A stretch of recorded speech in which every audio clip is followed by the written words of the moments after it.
President Bongbong Marcos nagsalita na sa banta ni Vice President Sara Duterte na siya kasama si First Lady Lisa Marcos at si Speaker Martin Romualdez na ipaliligpit.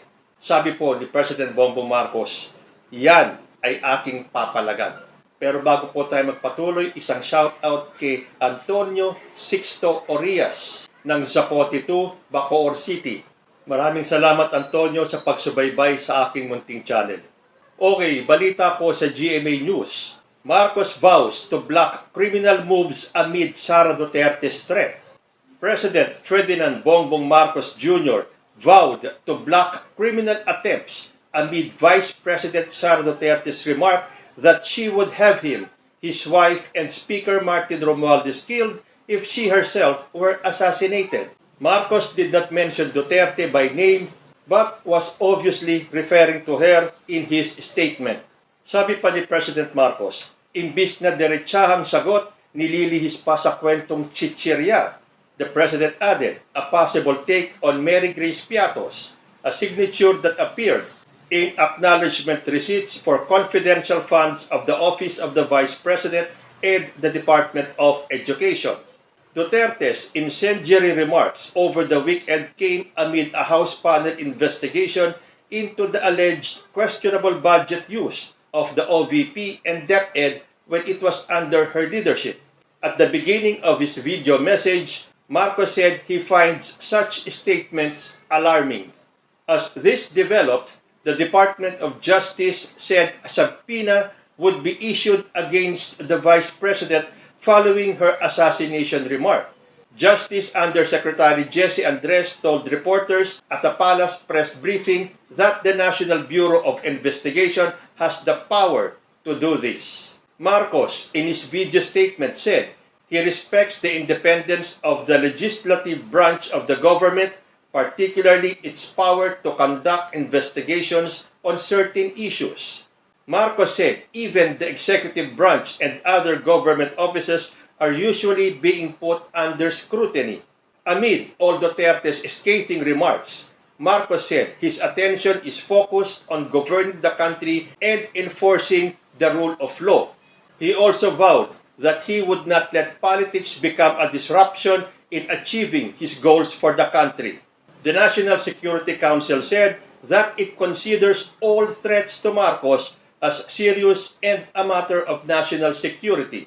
So, pakinggan nga po natin yung statement ng ating Pangulong Ferdinand Bongbong Marcos. Nakakabahala ang mga pahayag na narinig natin nitong mga nakarang araw. Nandyan ang walang pakundangang pagmumura at ang pagbabanta ng planong ipapatay ang ilan sa atin. Kung ganun na lang kadali ang pagplano sa pagpatay ng isang presidente, paano pa kaya ang mga pangkaraniwan na mamamayan? Yung ganyang kriminal na pagtatangka ay hindi dapat pinapalampas. Yan ay aking papalagan. As a democratic country, we need to uphold the rule of law.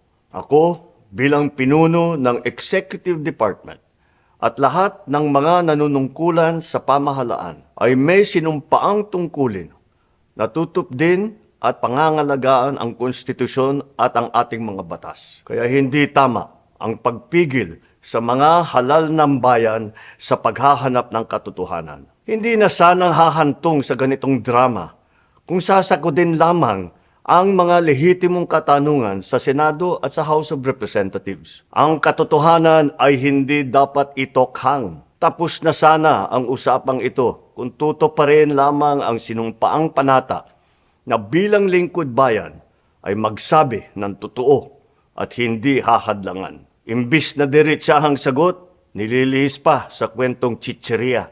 Hangad ko na matuldukan na itong mga pangyayaring ito sa parang matiwasay at magdadala sa atin sa katotohanan. 12 taon din ako nanungkulan sa magkaparehong kamara ng Kongreso. Batid ko ang kapangyarihan iginawad sa kanila ng taong bayan at ng ating konstitusyon. Dahil dito, iginagalang ko ang kanilang gawain bilang isang independenteng sangay ng ating republika. Kahit ang buong executive branch, lahat ng mga ahensya ay hindi nakakaligtas at parating sumasailalim sa kanilang masusing pagsusuri. Bilang isang bansa, Marami tayong mga paghamon na dapat harapin at mga suliraning dapat bigyan ng lunas. Sa kabila ng mga pambabatikos, nakatuon ang aking pansin sa pamamahala. Ngunit, hindi natin ikokompromiso ang rule of law. Kailangan manaig ang batas sa anumang sitwasyon, sino man ang tamaan. Kaya hindi ko hahayaan magtagumpay ang hangarin ng iba na hatakin ang buong bansa sa burak ng politika. Igalang natin ang proseso. Tuparin natin ang batas. Alalahanin natin ang mandato na pinagkatiwala sa atin ng milyon-milyon na Pilipino. Magtrabaho po tayo sa ikauunlad ng Republika ng Pilipinas at para matamo ang bagong Pilipinas. Ayan po, nagpapasalamat po tayo dahil marami po ang nag-akala na pababayaan lang ni President itong mga pagbabanta sa kanya ni Vice President Sara Duterte. Dahil kung hindi po rerendahan si Sara Duterte, baka kung ano-ano pa ang kanyang masabi. Sa bagay, okay lang yan dahil nasisira naman ni Sara Duterte ang sarili niya sa mga walang patumanggang mga statement na hindi pinag-iisipan, na nagpapatunay na ang akala ng mga Duterte, sila ang makapangyarihan sa Pilipinas, na kanila ang buong Pilipinas, na lahat ng gusto nilang gawin, na lahat ng gusto nilang sabihin ay po pwede at tatanggapin lang ng sambayan ng Pilipino. Pues, nagkakamali kayo dyan. Pero matapos magbigay ng kanya-kanyang reaksyon, opinyon, kuro-kuro, ang mga eksperto, ang mga abogado, ang mga government officials, pati ang mga ordinaryong mamamayan dito sa pagbabanta ni Sara Duterte. Aba, gusto pang palabasin ni Sara Duterte na yun daw kanyang sinabi was taken out of context. Nako, talagang gagawin pa tayong bobo nitong si Sara Duterte. Oh. Ano ba akala ni Sara Duterte sa mga Pilipino? Bobo? Baka yung mga supporters niya, kahit na nagdudumilit yung katotohanan na siya ay nagbanta that it was an active threat para sa mga supporters nila. Okay lang yan. Joke-joke lang yan. Well, this time, hindi po joke yan. Natatawa na lang ako nung pinapanood ko tong video ni Sara Duterte kung saan nagbibitaw siya ng death threats at ng mga malulutong pa sa piatos na pagmumura. Para siya yung isang vlogger na panay ang banat kay President Bongbong Marcos, paghambingin nyo, parehong-pareho sila ng style ng pagmumura. So, pang-uuto po ni Sara Duterte sa mga Pilipino. Kill Remark versus Marcos taken out of logical context. Ngayon, babawi si Sara Duterte, sasabihin niya, taken out of logical context. Sino kaya ang hindi gumagamit ng logic dito? Magbibitaw-bitaw ka ng salita nang dahil sa galit mo, magmumura ka, magbabanta ka, sasabihin mo may nakausap ka na, may nakontrata ka ng kikitil sa buhay nila BBM. Ngayon, sasabihin mo, taken out of logical context. Tama na yung panloloko mo, Sara Duterte. Hindi kami bobo at tanga para hindi maintindihan ang sinabi mo. Sana kung kami lang mga ordinaryong Pilipino ang nagkamali ng aming logical thinking, na nagkamali nga kami, na we took your word out of context. Hindi eh. Apakadami po, majority ng Pilipino, lahat alam na yung pagbabanta mo ay hindi joke. And it definitely was not taken out of logical context. Sabi dito sa balita, Vice President Sara Duterte stood firm that her statement that she ordered to have President Ferdinand Bongbong Marcos Jr. killed if an alleged plot against her succeeds was maliciously taken out of logical context. Ikaw tong galit na galit eh. Alam naman po natin, pag tayo ay galit na galit, nawawala na po tayo ng logic. Tapos ngayon, mahimasmasan ka, sasabihin mo, kami pa ang maliciously took your threat out of logical context. Nakakatawa ka talaga, Sara Duterte. Nakakatawa or nakakaawa? Para ka talagang si former president. Laban-laban, bawi-bawi ng mga statement. This was after the National Security Council said it considers all threats to Marcos as serious and a matter of national security. Duterte, in return, questioned why, as a member of the NSC, she has not been invited to the meetings of the Council, which National Security Advisor Eduardo Año said is closely coordinating with law enforcement and intelligence agencies to investigate the nature of the threat. the possible perpetrators and their motives. Natural, hindi ka isasama sa meeting na to dahil ikaw yung concern, ikaw yung nagbitaw ng banta. So kahit na ikaw ang miyembro ng NSC, siyempre, iitsapwera ka nila dahil ikaw yung threat sa national security. Ikaw ang nagbanta sa ating presidente. Tapos magtatanong ka, bakit hindi ka inimbita sa meeting? Ano ba talaga ang nangyayari sa pag-iisip nitong VP natin? Sabi pa ni Sara Duterte, I would like to see a copy of the notice of meeting with proof of service, the list of attendees, photos of the meeting, and the notarized minutes of meeting where the council, whether present or past, resolved to consider the remarks by a vice president against a president maliciously taken out of logical context as a national security concern. O, nakita nyo na? Pati ang National Security Council, lahat-lahat na ng ahensya ng gobyerno, majority ng Filipino people, alam na yung pagbabanta ni Sara Duterte ay totoo. Hindi po yung taken out of context. Ano ba akala ni Sara Duterte? Siya lang ang nakakaalam na hindi death threat yung ginawa niya? Lahat tayo, as in lahat tayo, bobo at hindi nakaintindi sa kanyang sinabi.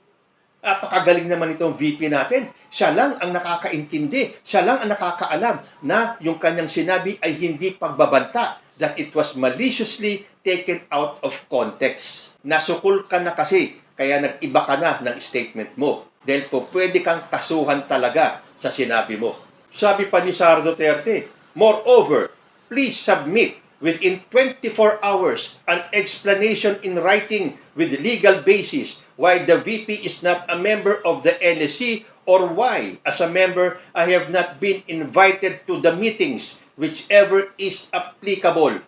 Again, uulitin ba natin? Ikaw nga ang nagbanta, tapos gusto mo kasama ka sa meeting? Ang pag-uusapan nila, yung ginawa mong pagbabanta sa presidente. At yung mga hakbang na dapat gawin laban sa'yo. At ngayon, ikaw pa ang parang galit. Bakit hindi ka isinama sa meeting? Napaka-entitled talaga ni Sara Duterte. Sabi pa ni Duterte, I urge all National Security Council members and the Filipino people to demand transparency and accountability from the personnel of NSC. Wow! Ang galing! Look who's talking. Nagdidemand ng transparency and accountability. Sinabihan ang National Security Council members at ang buong Filipino people na mag-demand daw tayo ng transparency and accountability. Bakit ikaw, Sara Duterte? The Filipino people is demanding transparency and accountability dyan sa confidential funds mo. Pero iwas na iwas ka. Oy, teka muna. Ang balita po natin, umattend na finally si Sara Duterte sa congressional hearing at nanumpa na siya. So yan po, panonoorin natin mamaya at bibigyan natin ng reaksyon yung magiging kaganapan dyan sa hearing mamaya. Kayo, napanood nyo ba o nabasa na ninyo yung mga pinagsasasabi ni Sara Duterte nung sinabi niya na may kinausap na akong tao na pag siya daw ay niligpit, tuluyan niya si Bongbong Marcos, si Lisa Araneta, at si Martin Romualdez. Napakalinaw po. Kahit na sinabi niyang kung siya daw ay iligpit, kung hindi pala yan ang totoong instruction. Kung ang totoong instruction pala dyan ay i-assassinate na ang presidente natin. Dahil sabi nga ni Sara Duterte, ano daw ang mapapala niya? Ano ang mabe-benefit niya kung sakaling mawala sa mundong ito si President Bongbong Marcos, si Lisa Marcos, at si Speaker Romualdez. Again, gawin na naman tayong tanga ni Sara Duterte. Natural, pag nawala si President Bongbong Marcos, sino ang uupong presidente? Hindi ba ikaw? Tapos sasabihin mo, what will it benefit you? Matalino na po ang mga Pilipino at hindi na muling magpapabudol sa isang Sara Duterte. Kayo po, ano ang masasabi ninyo? Comment lang po down below at magbabalik ang usapang Tito Manny. Diyos ti Agnina.